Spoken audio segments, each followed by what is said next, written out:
बहुत कम लोग जानते हैं कि पंजाब भी एक देश हुआ करता था जो अफगानिस्तान से चीन तक फैला हुआ था, जिसका राजा था महाराजा रणजीत सिंह। आज मैं उनके बारे में 20 बातें बताने जा रहा हूं। पहले, भारत पर अंग्रेजों ने चाहे कब्जा कर लिया था, मगर पंजाब देश पर वह कब्जा न कर पाया। उसका कारण था महाराजा रणजीत सिंह, जिसको हराना नामुमकिन था। अंग्रेजों ने पंजाब पर कब्जा उस वक्त किया जब महाराजा रणजीत सिंह जी का देहांत हो गया था। देहांत के कुछ साल बाद गोरों ने पहले तो सिखों को अलग किया, उसके बाद पंजाब पर कब्जा कर लिया। महाराजा रणजीत सिंह कैसा राजा था, आओ मिलकर उनके बारे में जानते हैं। सबसे पहली बात, वो बहुत बड़े योद्धा थे। वो छोटी उम्र में ही पिता के साथ युद्ध में जाया करते थे और कई जंगें उन्होंने बचपन में ही जीती। छोटी ही उम्र पे उनके सिर से पिता का साया उठ गया और महाराजा रणजीत सिंह को भी छोटी ही उम्र में खत्म करने की साजिश की गई। एक दिन अकेले में जब रणजीत सिंह, जो उस वक्त बालक थे, उम्र 13 साल थी, इतनी कोमल आयु में प्राणघातक शत्रु ने हमला किया। हमला करने वाले हशमत खां को बालक रणजीत सिंह ने छोटी कृपाण से उसे बहुत ही फुर्ती से वार करके उसे मौत की नींद सुला दिया। छोटी उम्र में ही चेचक रोग के कारण उन्हें एक आंख गंवानी पड़ी। एक आंख का गंवाना, कम उम्र में पिता की मृत्यु हो जाना, अचानक कार्यभार का बोझ पड़ जाना और खुद पर हत्या का प्रयास, इन सब कठिन प्रसंगों ने रणजीत सिंह को किसी मजबूत फौलाद में तब्दील कर दिया। वो युद्ध नीति में इतने माहिर हो चुके थे कि उन्होंने एक एक करके वो इलाके मुगलों से वापस लिए जो उन पर कब्जा करके बैठे थे। महाराजा रणजीत सिंह ने अपने राज्य का नाम खालसा राज दिया। उन्होंने अपना नाम नहीं दिया, बल्कि गुरु का नाम दिया, खालसा का नाम दिया।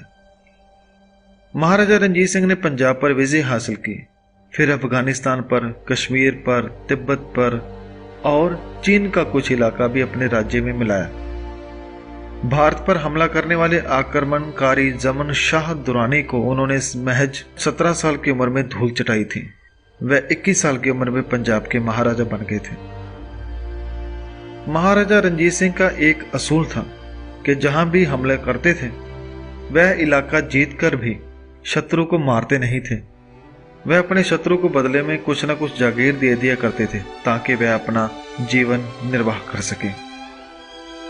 महाराजा रणजीत सिंह दुनिया का एक ऐसा राजा है जिसने अपने शासन काल में कभी किसी अपराधी को मृत्युदंड नहीं दिया। महाराजा रणजीत सिंह बड़े ही उदारवादी दयालु राजा थे। महाराजा रणजीत सिंह बचपन से युद्धों में जाना शुरू कर दिया था, इसलिए वह पढ़ न पाए, लेकिन उनके राज्य में हर तरह की पढ़ाई होती थी। 16 भाषाओं में पढ़ाई होती थी और साथ में नौकरी का प्रबंध भी किया जाता था। यहां तक कि हर गुरुद्वारा साहब, मंदिर, मस्जिद में भी स्कूल लगाए जाते थे। महाराजा रणजीत सिंह हर धर्म का सत्कार करता था। उन्होंने श्री दरबार साहब और अनेकों ही हिंदू व मुस्लिम धार्मिक स्थानों पर सोने की सेवा की और नगद सालाना चंदा भी लगाया था। महाराजा रणजीत सिंह ने कभी अपने नाम का सिक्का नहीं चलाया। उसने गुरु नानक व गुरु गोबिंद सिंह जी के नाम का सिक्का चलाया था। महाराजा रणजीत सिंह वक्त के बहुत पाबंद थे। हर रोज सुबह वे श्री गुरु ग्रंथ साहब जी का पाठ सुनते थे, फिर रोजाना फौजों को खुद चेक करते थे और घोड़े पर सवार होकर अपने राज्य का चक्कर लगाते और सुबह खाने के बाद सारा दिन दफ्तर लगाकर रात तक काम करते थे। दुनिया का सबसे कीमती हीरा भी महाराजा रणजीत सिंह के पास था, जिसको उनके देहांत के बाद अंग्रेज ले गए थे।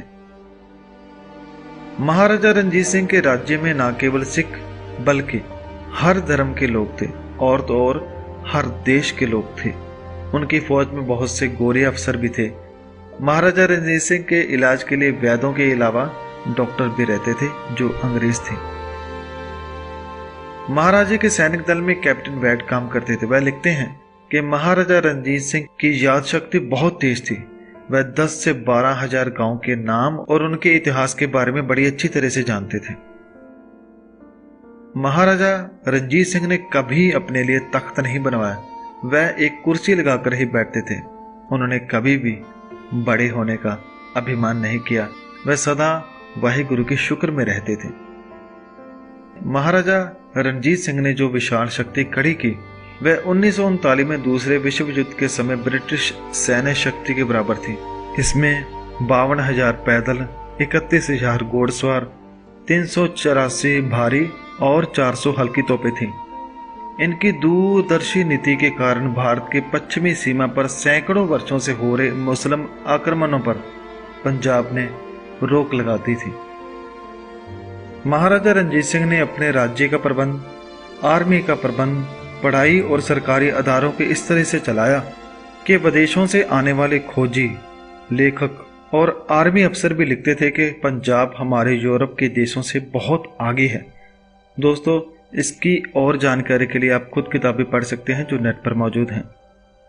महाराजा रणजीत सिंह एक सिख राजा था, मगर किसी को भी जबरदस्ती सिख नहीं बनाया, बल्कि उन्हें देखकर बहुत सारे लोग सिख बने, क्योंकि वह बहुत ही समझदार, ईमानदार और नेक दिल इंसान था। महाराजा रणजीत सिंह का देहांत 27 जून 1839 को हुआ और 28 जून को उनका अंतिम संस्कार किया गया। वो महाराजा जो हर धर्म और हर इंसान के दिल की धड़कन था, वो सदा के लिए चला गया। पंजाब के लोग कहते हैं कि उस दिन केवल महाराजा रणजीत सिंह ही नहीं गए, बल्कि पंजाब की तकदीर भी चली गई। उसके बाद पंजाब को ऐसा महाराजा नहीं मिला जो सबसे मिलकर चल सके। पूरी सिख कौम उनको आज के दिन याद करती है, क्योंकि आज के दिन वह हमें छोड़कर चले गए थे और इतना बड़ा साम्राज्य जो हमें दिया उसे हम संभाल ना सके। ये हमारी बदकिस्मती है। धन्यवाद। वाहिगुरू जी का खालसा, वाहिगुरू जी की फतेह।